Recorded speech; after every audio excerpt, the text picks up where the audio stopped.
I'm going to be talking today about finding relationships in Marc data, but before we get into that, I just want to explain who I am and who Talis are.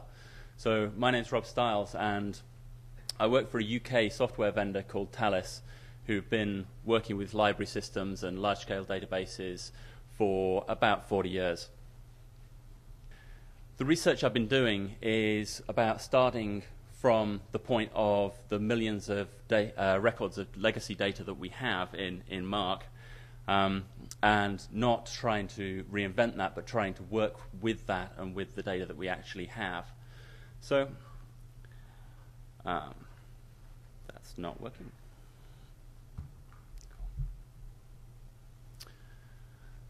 Okay, so if we start off with a Marc record, these are what we all know and love. These things make my eyes go a bit fuzzy, so I prefer to look at them a bit like that.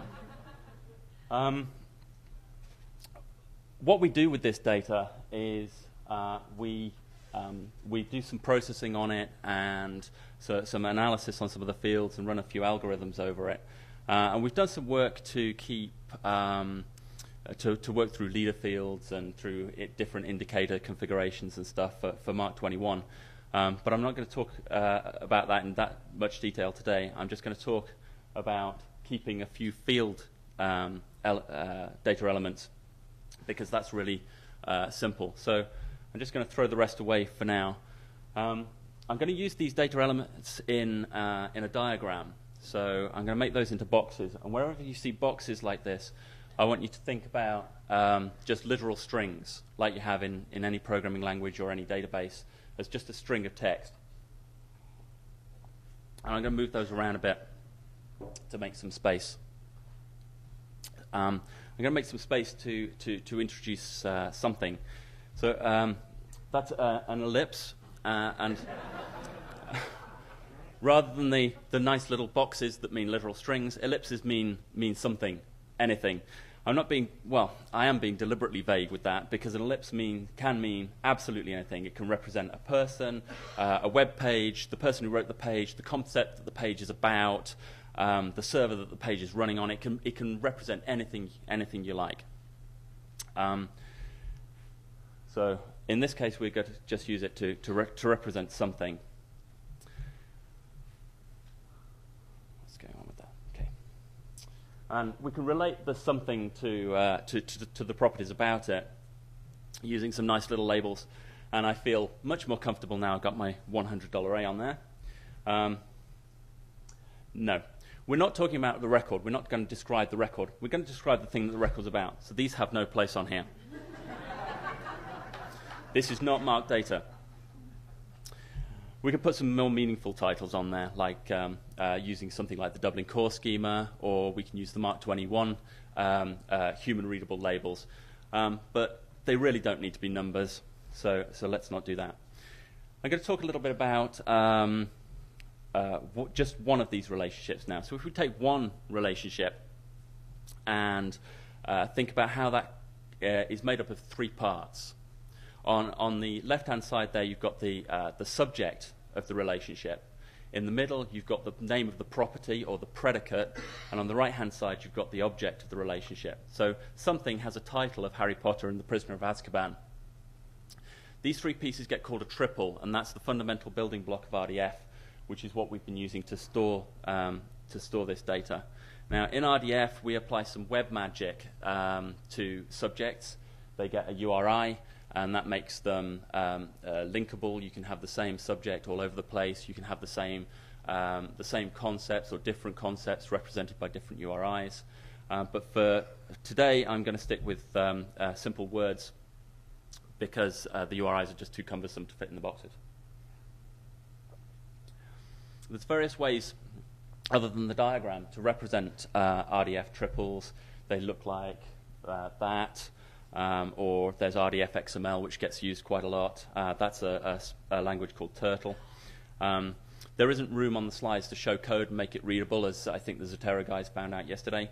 So I'm going to just stick with using pictures. Okay, let's get back to the full diagram. Okay, so something has 7 relationships on that diagram: the title, a couple of subjects, some genres. when we're actually processing the Marc data, we're producing more than 50 triples on average per Marc record. So we're pulling out a lot of the information that's in the Marc data and turning it into this kind of structure. I'm just going to move something out of the way to make room for something else. Okay, so something else has a title of Harry Potter and the Order of the Phoenix. Unsurprisingly, it also has a lot of other elements which have quite a lot in common with Harry Potter and the Prisoner of Azkaban. So something and something else have got quite a lot of similarity there. Now, this is what I would call a record-centric approach, and the problem here is we haven't really got any more meaning than was in the original record, because we're still dealing with literal strings. Let's talk that through as an example. The two books are both by J.K. Rowling, but this is not J.K. Rowling. This is a string of text that says Rowling J.K. This is J.K. Rowling. Okay, it's not J.K. Rowling. I asked, she wouldn't come. The point is that the words J.K. Rowling J.K. and the author known as J.K. Rowling are not the same thing. They're not interchangeable concepts.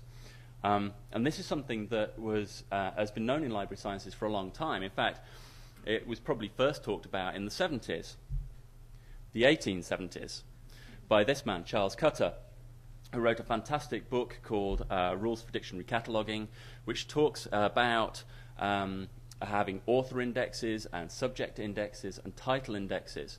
So you would have a card in a card catalog for an individual author that represented that author as a concept, not authors who happen to have the same name. We see the same thing coming through in authority records still today, of course. Took great advantage of new technology in order to achieve this. This was the technology platform he was using. So what I'm trying to do with the data is really not that different to what Cutter did with the introduction of card catalogs over bound volumes. So let's go back to our diagram. So focusing on JK, we can throw the rest of that record away. Now, remember I said a resource can represent anything. So we're going to use a resource to represent the author known as J.K. Rowling. And once we've got our author there, we can start to relate these things together. So something and something else now share the idea that they were authored by the author known as J.K. Rowling, and the author known as J.K. Rowling happens to have the name Rowling J.K. If we shift these around a bit, make some more space, we can add some more resources in here from the record we saw earlier. So there was a subject heading in there of Potter, Harry, fictitious character. So that's referring to the concept of the fictitious wizard known as Harry Potter. So we can introduce that. And we can introduce the concept of magical wizards and some title information for each of the, for something and something else. So now, rather than the literal strings, we can find anything that happens to have, in this case, Harry Potter and the Prisoner of Azkaban as a title. Let's just clear up a bit by throwing the labels away. We'll work just with the concepts. And both of these records that we're dealing with at the moment were from monograph works. So we can say implicitly that something and something else are both books. If we make a bit more space, we can introduce some more stuff. Now, you're going to see thing 3 and thing 4 come up on screen. Oops. Go back. Go back. There we go. We're using thing 3 and thing 4 because it turns out that something and something else is not an extensible naming convention. And thing 3 and thing 4 are both movies. They share, of course, the titles of The Prisoner of Azkaban and The Order of the Phoenix, and they're about the same subject areas. So what's interesting about this, then, is it's starting to look kind of Ferberish. Here's a diagram I put out on... I'm not expecting you to read this now. I put out this diagram to a couple of mailing lists a few months back, and this is showing really how the graph of data that you can get out of these Marc records can become very complex very quickly. And as well as Ferber, you can introduce additional relationships. If you've got several organizations who believe that Ferber should be achieved in different ways. You could actually layer multiple Ferber models into the same data set and have them coexist peacefully.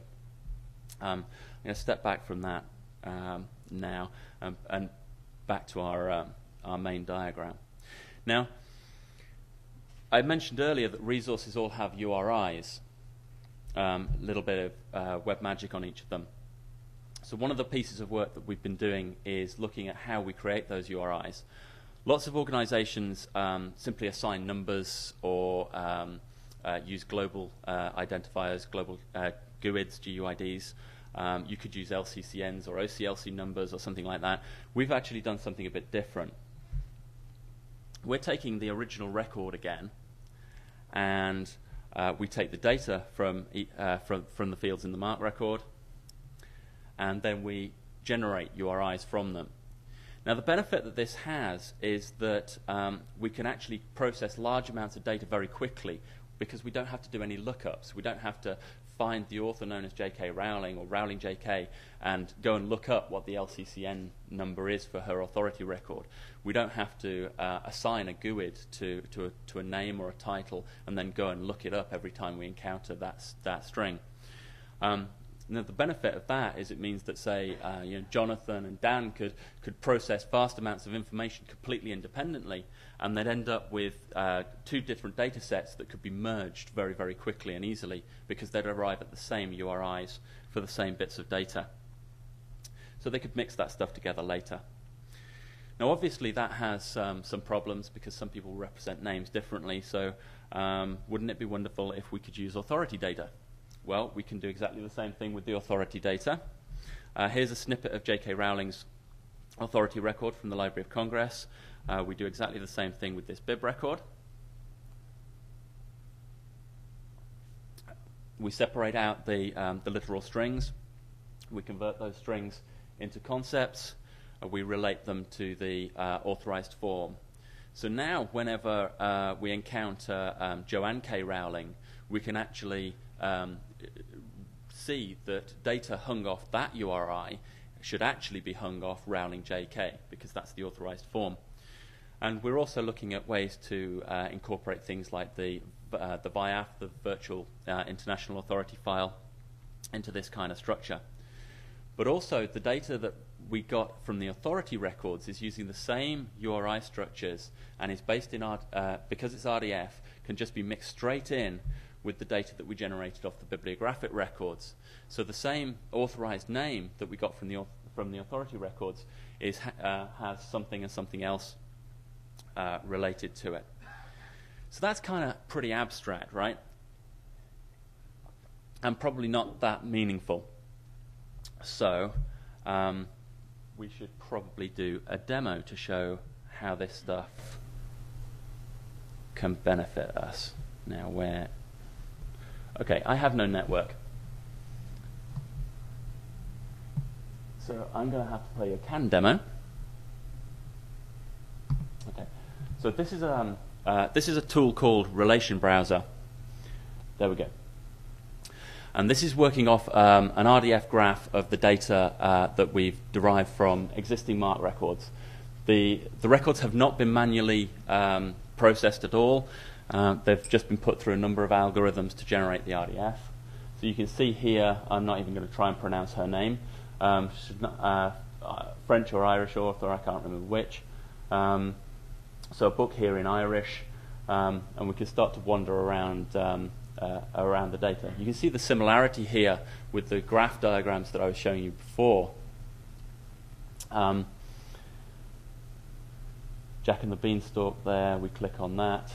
Loading data, you can see at the top of the demo. Jack and the Beanstalk apparently set in England, about giants, and about folklore, fairy tales, and so on. This is one way to visualize the data. You could, of course, also just represent all of these things as simple HTML links on web pages so that you can have a page in your website about the author or about a subject. You get all of that for free out of the data without having to do keyword indexing and so on. You actually get the semantics of it. You can see from this one the tool's not designed to deal with large volumes of relationships. They all overlap. Oh, okay, so we started off with an Irish novel, and we've got as far as Harry Potter now. We got here via Jack and the Beanstalk. Oh, The Planets by Holst there. So you can wander around the data in a way that it's just not possible to do with the data tied up in Marc records or with simple keyword indexing. Cool. So that's the kind of visualization techniques that you can use with the data, or you can just represent it as simple HTML and HTML links. And to kind of recap Whistle Stop Tour, we took a Marc record, we made that a little bit clearer, we pulled some data out of it, we turned the data into an RDF graph. The RDF graphs can get pretty big, pretty complicated pretty quickly. We can add authority data in there, and there's a whole load of visualizations that you can use to try and explore this data. If you want to read some more detail, some technical detail about the way we've gone about doing this stuff, there's a paper which is currently in draft on our website, which is co-authored by Nadim Shidabir and Danny Ayers, who've been working with me on this stuff. There's more information about the underlying technology that we've used to host and play with this data, which is the Talis platform there. So that's my sales pitch. Everything you've seen today is licensed under Creative Commons, so you can take that, play with it, blog it, do whatever you like. Thank you very much.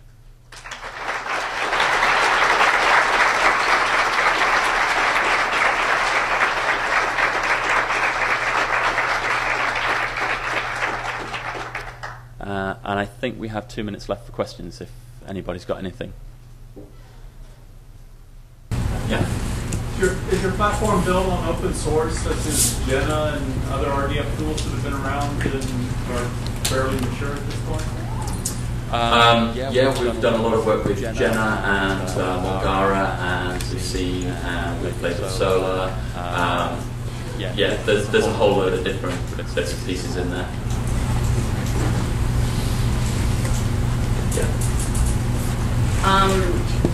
Some of us have a little bit of a question about dealing with the author names, and especially being able to create an identifier for the author names. I'm wondering how much experimentation you've done, because I know that when we were working with the authority files, this was years ago, we found that there were a lot of duplicate names in the authority files, and therefore getting something unique was very difficult.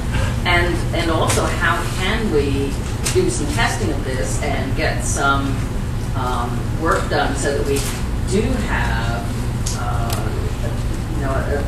authority URIs that everybody can generate. So, I mean, have you gotten far enough that you can say you've got that file, or do we need to do more testing? We need to do a lot more work on the algorithms that we're using to generate those URIs. But one of the key things that I didn't cover in the slides, but is in the paper, is around disambiguation techniques. Because one of the things that we could say with a fairly high degree of certainty is that you're going to generate URIs that could actually be for any number of people. So in the example there, Rowling JK doesn't have a year of birth. And actually, she doesn't have a year of birth in the LC Authority records. So if we come across another author called J.K. Rowling, we're going to have problems with that. Now, what we're doing there is putting in data that we have, but also putting in shorter URIs. So if we have the author and the year of birth and the year of death, we'd actually create a fully qualified URI with the author's name, their year of birth, and the year of death. We'd also create one with just the year of birth, so that anybody who hadn't updated records with the year of death would link in. And we'd also create one without any of the years on. So what you then get is, if you go to a name that's ambiguous, you get references to all of the possible authors it could be. That allows you to then disambiguate.